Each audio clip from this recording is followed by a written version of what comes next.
Hello friends, welcome to SQL Server tutorial. Now we are at final part of the subseries database diagram.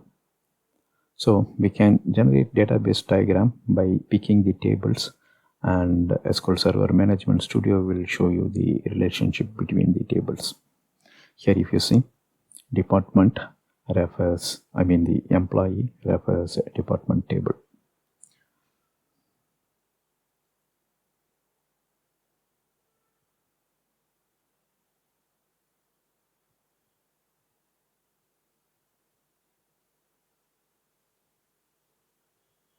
Alright, now we will proceed with the demo. So under the database sheet, if you see, we have database diagram. Right click and choose new database diagram. Pick department as well as employee and choose add.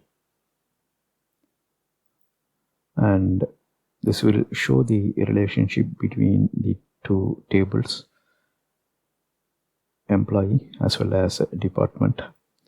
You can click here and choose properties, and this will list the relation.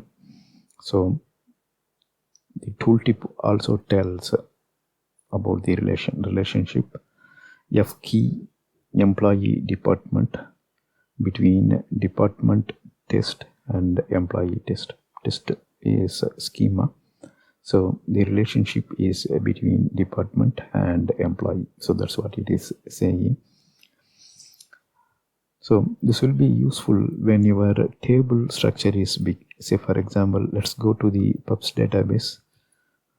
Right click here, choose new database diagram, and we will choose almost all the table or all the table and click add. It may take some time here.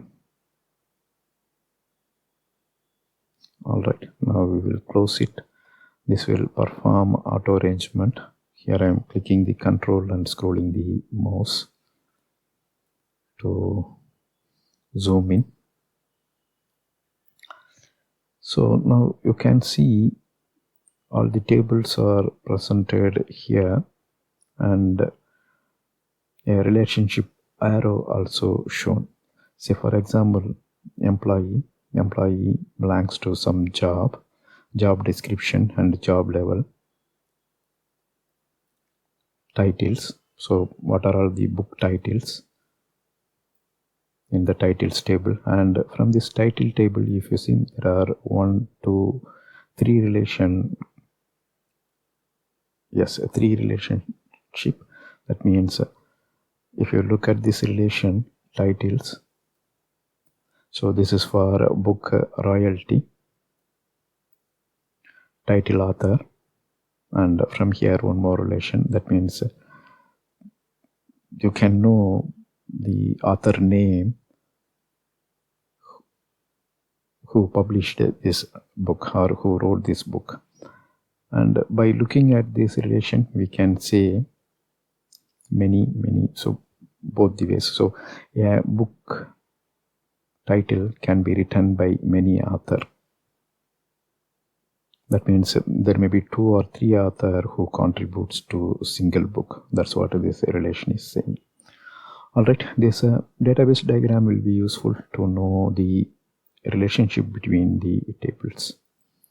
Now we will close this, and you can learn about creating the constraint using the TSQL just by right clicking the constraint name. Say for example, let me right click this check constraint, script as create to new query editor window. So this will give you the syntax, and you can see alter table name with the check add constraint,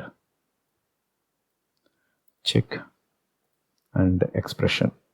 So this is the check constraint, and the expression is on the exp column, right?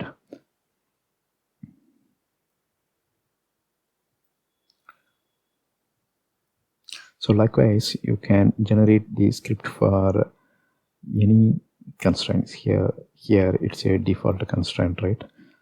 script as create to new query return window, and it will show alter table, table name, add constraint, constraint name default 0 for exp. So you can use alter statement to create the constraint.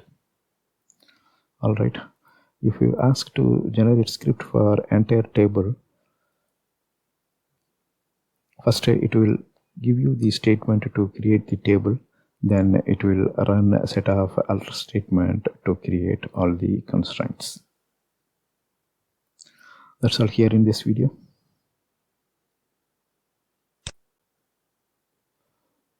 Now we are ending this constraint sub-series. Thank you for watching. Bye.